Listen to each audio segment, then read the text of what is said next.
En janvier dernier, Tesla et Elon Musk ont tué la Model S et la Model X. Il ne s'agit pas d'une pause ou d'un retrait stratégique, ils ont arrêté le produit. Les lignes d'assemblage de l'usine de Fremont, celles qui fabriquaient deux légendes de l'automobile électrique, sont en train d'être démontées.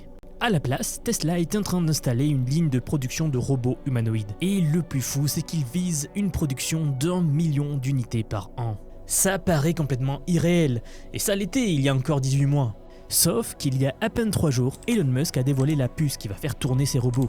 Et sous très peu, le 22 avril, Tesla va publier ses résultats du premier trimestre. Ce rendez-vous-là, personne ne va le regarder pour compter des voitures. Tout le monde va vouloir un chiffre et un seul, combien de robots ? Combien de robots Tesla va-t-elle fabriquer ?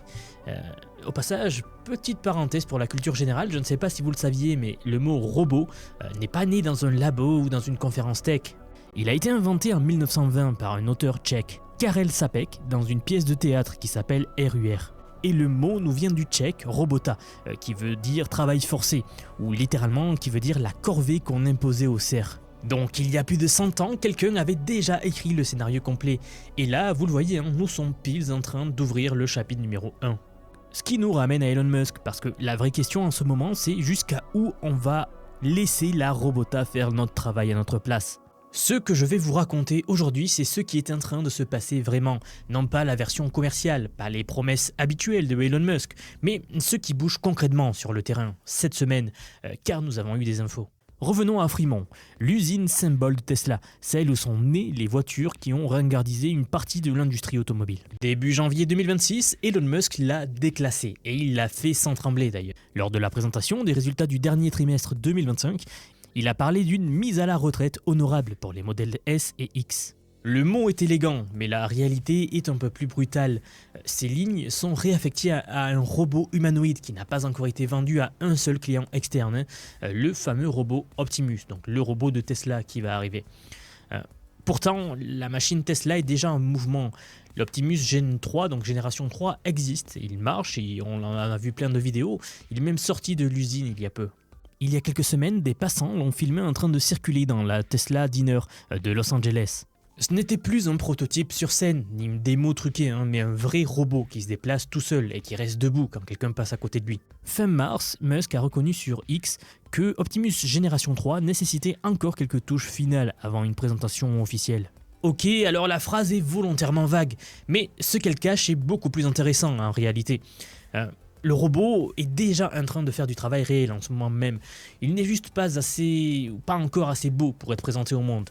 La différence avec 2022 est énorme, souvenez-vous, quand on voyait un acteur qui s'était déguisé en robot s'agiter sur la scène. C'était un peu une vision. Là, on est dans la phase d'itération et de finition. Et justement, pendant que Tesla polit la génération 3, les spécifications filtrent progressivement. Et nous avons eu beaucoup de détails techniques concernant ce robot-là. Le robot pèsera environ 55 kg pour 1m73, avec des mains qui intègrent 22 degrés de liberté et des capteurs tactiles. Et pour vous donner une échelle, pour que tout le monde comprenne, la main humaine, elle en possède environ 27. Donc on commence sérieusement à s'en approcher.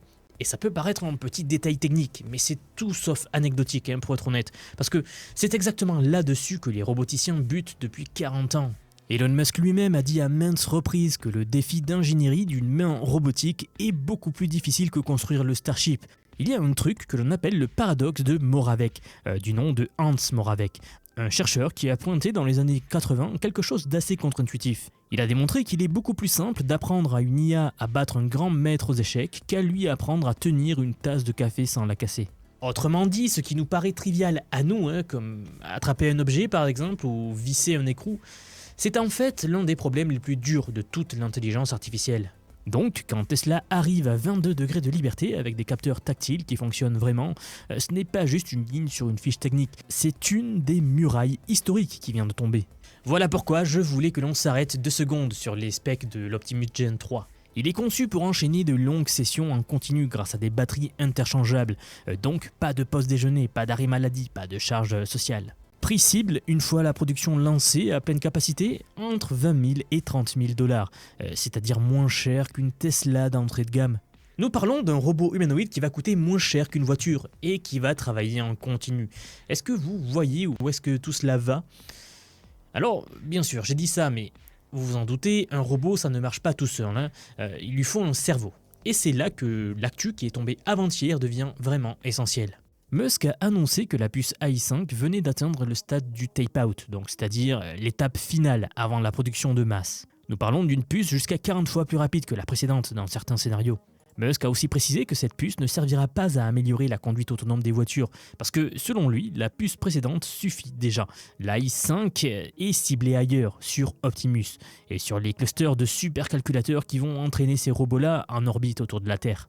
Autrement dit, Tesla conçoit maintenant ses puces les plus puissantes en pensant d'abord aux robots et non plus aux voitures. Le pivot est philosophique, hein. Ce n'est plus un simple constructeur automobile qui fait aussi des robots, mais c'est une société de robotique qui vend encore des voitures, mais pour financer tout le reste. Ce genre de pivot-là, on l'a déjà vu dans l'histoire, et ça s'est rarement bien passé pour ceux qui l'ont raté. Regardez Nokia, je pense que tout le monde connaît cette marque. À la fin des années 90, c'était le roi incontesté du téléphone mobile. Ils vendaient quasiment un téléphone sur 2 dans le monde à leur pic, c'est complètement fou. Et puis en 2007, l'iPhone arrive. Nokia regarde ce truc et voit juste un concurrent un peu design parmi d'autres. Sauf que Apple n'était pas en train de faire un meilleur téléphone. En fait, Apple était en train de redéfinir ce qu'est un téléphone. Donc ils ont inventé un ordinateur avec une carte SIM à l'intérieur, hein, dans une petite boîte. En fait, l'entreprise, Nokia, n'ont pas compris qu'ils n'étaient plus dans l'industrie du téléphone. Ils étaient en fait dans celle du logiciel avec leur smartphone. Et ils ont fini par être vendus à Microsoft en 2013 pour une bouchée de pain. Donc, quand Elon Musk réoriente toutes ses puces les plus puissantes vers les robots, il nous dit en clair qu'il a changé de métier. Et là, on comprend pourquoi cette phrase, qui a l'air techno-marketing, est en fait capitale sur l'avenir de Tesla. En fait, ce basculement, on le voit dans les chiffres. Au premier trimestre 2026, Tesla a livré 358 000 véhicules, avec une croissance annuelle autour de 6%. Honnête, hein, mais bon, sans éclat. Et le marché réagit d'ailleurs. L'action est redescendue vers 352 $, en baisse environ de 22% depuis le début de l'année. Les investisseurs ne paient plus pour des livraisons automobiles, ils paient pour une promesse, celle de Optimus. Et cette promesse a une date de rendez-vous, je vous le disais, ça sera sous très peu, c'est le 22 avril. Ce soir-là, sur la conférence des résultats, Musk va devoir sortir des chiffres concrets. Combien de Optimus Gen 3 sont déjà assemblés? Combien de robots en fonctionnement réel? Combien de commandes externes ont été passées? Et le marché anticipe déjà. Certaines plateformes de prédiction n'attribuent que 17% de probabilité à un lancement commercial d'Optimus avant la fin de l'année, donc avant fin 2026. C'est assez peu, hein, pour être honnête. Cela veut dire qu'en face, les gens expérimentés restent sceptiques sur le calendrier, même s'ils croient à la vision d'ensemble, ce qui est normal. Du coup, la marge d'erreur pour Elon Musk est assez mince en réalité. Trop d'enthousiasme sans preuve et l'action va plonger.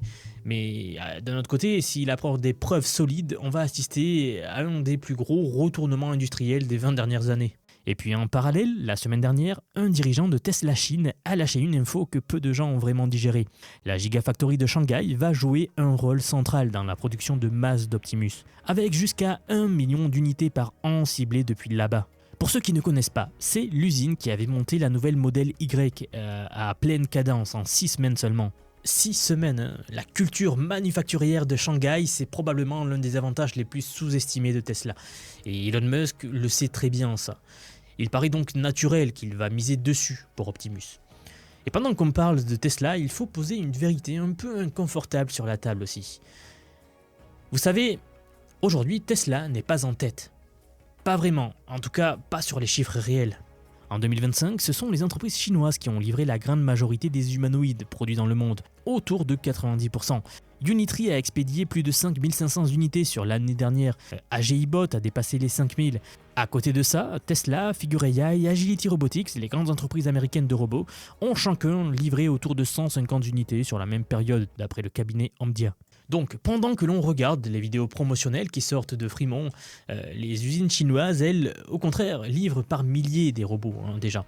Et ce n'est pas juste une question de volume, c'est aussi une question de vitesse. Récemment, Unitree a fait grimper son humanoïde H1 à 10 mètres par seconde en pointe, ce qui est la vitesse d'un sprinter rapide. J'en parle d'ailleurs dans ma dernière vidéo dédiée à la robotique. Le PDG d'Unitree a même dit publiquement que selon lui, ces robots vont dépasser les athlètes élites d'ici le milieu de l'année. Donc on en parle dans 2 ou 3 mois. Et pour illustrer d'ailleurs à quel point cela est concret, en ce moment même, Beijing a organisé la 2e édition de son semi-marathon humanoïde. 21 km avec plus de 70 équipes au départ, soit près de 5 fois plus que l'an dernier. Environ 40% des robots tournent en navigation totalement autonome. Et pour mesurer le chemin parcouru, l'an dernier, sur 21 robots engagés, seulement 6 avaient passé la ligne d'arrivée. Les autres avaient surchauffé ou lâché une batterie ou trébuché en route. Cette année, l'enjeu n'a plus rien de symbolique, c'est un vrai test d'endurance en conditions hostiles, suivi par la moitié de l'industrie mondiale. Et pendant ce temps, les Américains jouent aussi gros. Figure AI a également sorti son Figure 03, qui est lui adossé à Microsoft, donc valorisé autour de 39 milliards de dollars. Adcock, le patron de Figure AI, a partagé récemment des vidéos de son robot en train de tourner en continu sans téléopération. C'est une nuance très importante. Donc c'est-à-dire sans relais humain derrière. Personne ne manipule le robot. Et le robot fait même du jogging en extérieur à 2 mètres par seconde environ. Et puis, il ne tombe pas non plus. De son côté, Boston Dynamics a présenté son Atlas électrique au CES de janvier, nous avions couvert les événements sur YouTube, mais depuis nous n'avons plus eu trop d'infos. Cependant, la promesse est forte, ils nous disent qu'il a 56 degrés de liberté, une allonge de plus de 2 mètres, une capacité de charge d'environ 50 kg et des articulations qui font des rotations tout simplement impossibles pour un humain. Et enfin, il y a 1X Technologies, donc une société originaire de Norvège, aujourd'hui basée à Palo Alto, aux États-Unis, qui est la première à avoir ouvert des précommandes grand public. Du moins en tant que société occidentale. Leur humanoïde domestique s'appelle Neo et il est proposé à environ 20 000 $ à l'achat, environ 20 000 €. Il est même proposé à la location, à environ 500 $ par mois en abonnement. Oui, dans quelques mois seulement. Alors on peut se demander pourquoi Tesla occupe autant de place dans les conversations s'il est techniquement en retard sur les volumes. La réponse, c'est que Elon Musk ne joue pas la même partie que les autres, tout simplement. Le 11 avril, il y a quelques jours donc, il a lâché une phrase qu'on a un peu entendue sans vraiment la peser. Il a dit que Tesla pourrait être la première entreprise à développer l'AGI, donc vous savez, l'intelligence artificielle générale, mais sous forme humanoïde. Il faut donc comprendre sous forme de modèle monde. Donc pas dans un serveur, pas dans un chatbot, mais dans un corps qui marche, qui saisit des objets, qui apprend.